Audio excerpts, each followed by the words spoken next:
হওয়ার মতো অভিনয় করে চলেছে। বাস্তবিক যদি আমাকে কেউ বোঝে, তিনি আমার অনাদিরাদি গোবিন্দ, আর কেউ নয় জগতে। আমাকে বোঝার মতো ক্ষমতা কারণ নেই।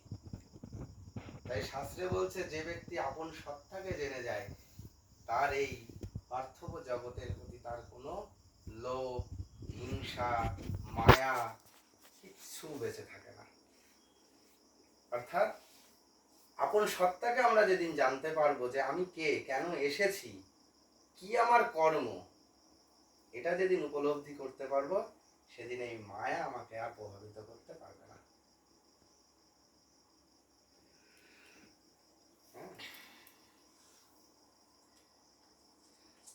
জীব যে কৃষ্ণের নিত্য দাস, তাহা ভুলে গেল, জড় পিশাচিনী আমার গলাতে বিদ্ধ পড়ল। জীব যে কৃষ্ণের নিত্য দাস, তাহা ভুলে গেছে।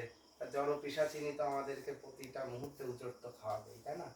সে তো উচট খাওয়ানোর জন্যই এসেছেন। সেটাও আমার প্রাণ গোবিন্দের আর এক স্বরূপ।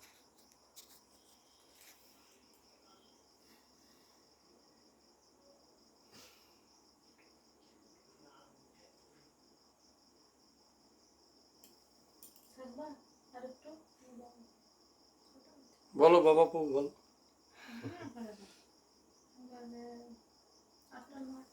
কোথাও যাওয়া আছে? পড়াশোনা করে তো। ভোরবেলা ওটা আবার পড়তে যাবে, বলছিল মা চলো একটু দর্শন করে আসি। আচ্ছা, মেয়েদেরকে মালা দেবা বাবা?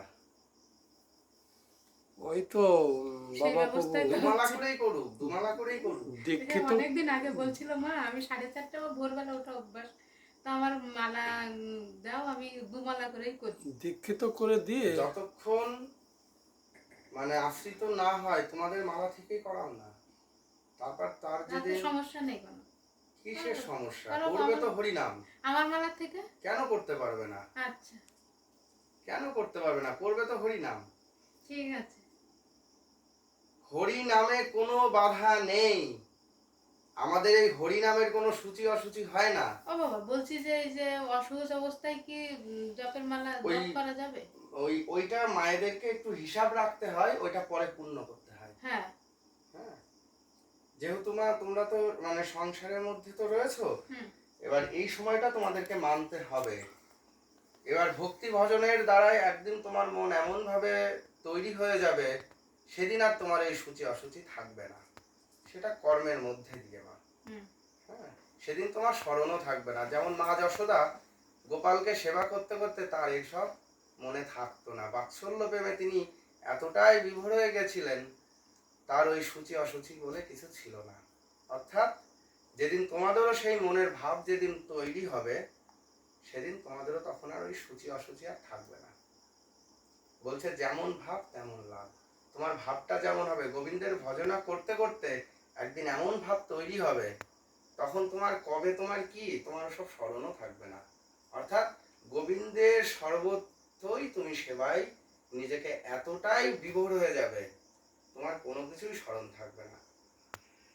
এই যে গোপালের যারা সেবা করছো, এই ভক্তি ভজনা করতে করতে করতে করতে এমন একটা দিন আসবে, খিদে তোমার পেয়েছে, কিন্তু মনে হবে আমার গোপালের খিদে পেয়েছে, আমার গোপালের বোধহয় খিদে পেয়ে গেছে। হ্যাঁ, অর্থাৎ খুব সেবা দেয়। ওই গোপুর দুই দিদি তো বলে দিয়েছি ভাই, তোমাদের ভাই সেরকমই করবে। ওই বলবে বাবা ওই গোপুর সেবা দিতে দেরি হয়েছে, আমার পর যেন কেমন করছিল। ভাইফোঁটা দিস তো মা? হ্যাঁ হ্যাঁ, এই তো ভাইফোঁটা, রাখি বন্ধন ওরা সব করে, ওরা সব দিবি মা। বলে যে ভাই নেই, কে বলে আমাদের ভাই আছে, সে আমাদের সব। বলছে তমেব মাতা চ পিতা তমেব তমেব বিদ্যা দবিনাং তমেব তমেব সর্বাং মম দেব দেব। অর্থাৎ হে ঈশ্বর, তুমি আমার মাতা, তুমি আমার পিতা, তুমি আমার বন্ধু, তুমি আমার সব, তুমি আমার দেবতার দেবতা। অর্থাৎ প্রাণ গোবিন্দকে যে যে রূপে ভজনা করে, প্রাণ গোবিন্দ তার কাছে ঠিক তেমন। তুমি সখা বলে ভজনা করবে, তার সখাই। পিতা তো পিতাই, সন্তান তো সন্তানই, ভাই তো ভাই। ওদের যখন ভাই, তোরা রাখি সব কিছু সব করে, এরা সব করে। ওই যে দিদিদের ধুম লেগে যায়। বলবে নিজেদের বাবা ভাইয়ের জন্মদিনের জন্য কথা মনে থাকে এই না। জামা কিনবো, দিবা তো? আমি বলছি হ্যাঁ বাবা, অসুবিধা নেই। এই কর্মটা মা প্রতিদিন আনতে হবে, ওরা প্রতিদিনই করে। প্রতিদিন। এই বাড়িটাই একদিন তোদের বাড়ি থাকবে না, ওই গোপালের বাড়ি তৈরি করতে হবে, হ্যাঁ। যেন আমরা গোপালের বাড়িতে থাকি। ঠিক। অর্থাৎ গোবিন্দের নিত্য ভোগ লাগিয়ে প্রসাদ পাবি মা, এর থেকে জগতে আর দ্বিতীয় এত আনন্দ নেই রে মা। যখন বাড়িতে তোরা প্রত্যেকে গোবিন্দের ভোগ লাগিয়ে প্রসাদ পাবি, এর মতো দিব্য আনন্দ আর হয় না। আরে কোথায় স্বর্গ কোথায় নরক, কে বলে তাহা বহুদূর। মানুষের মধ্যেই স্বর্গ নরক, মানুষের মধ্যেই সুরাসুর। হ্যাঁ, স্বর্গ নরক কোথায়? আমি যেটা মনে করব, যেখানে মনে করব, সেটাই আমার স্বর্গ নরক।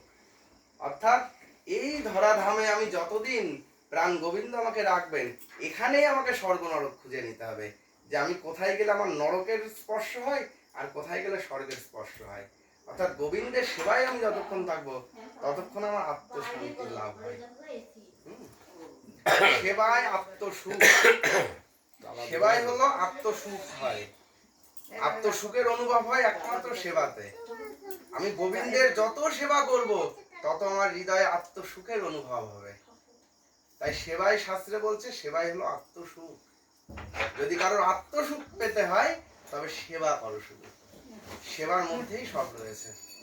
নববিলা ভক্তিতে আমাদের 9টি স্তরের কথা বলা হয়েছে, এর থেকে একটি স্তরকে বাঁচতে হবে, যে আমার কোন সেবায় রুচি আছে সেইটাকে বাঁচতে হবে, সেটা দিয়েই ভাগবত প্রাপ্তি হয়ে যাবে তার।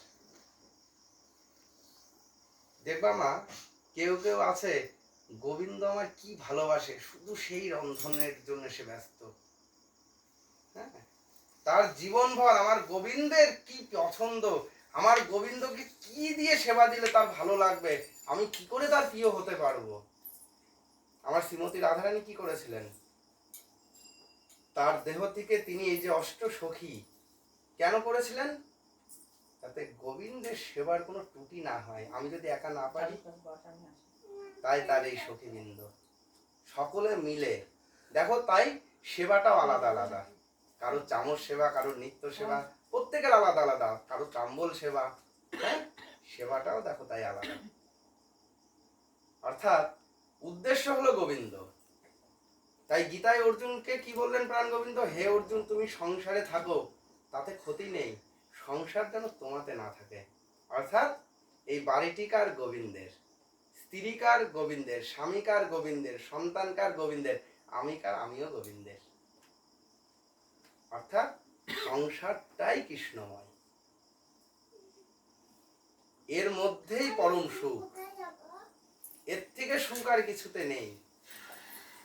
তাই যত হরিনাম করবে তত দেখবে হৃদয়ে এমন একটা ভক্তির উদয় হবে। দেখবে যখন হরিনামের মালা করবে তখন কি যেন একটা দিব্য আনন্দ ভেতর অনুভব হয় আমাদের।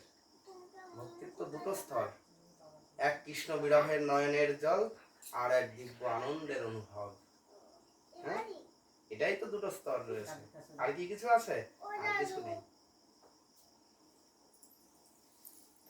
কৃষ্ণ বিরহে যে নয়নের জল, দেখো তার মধ্যেও বিভেদ আছে।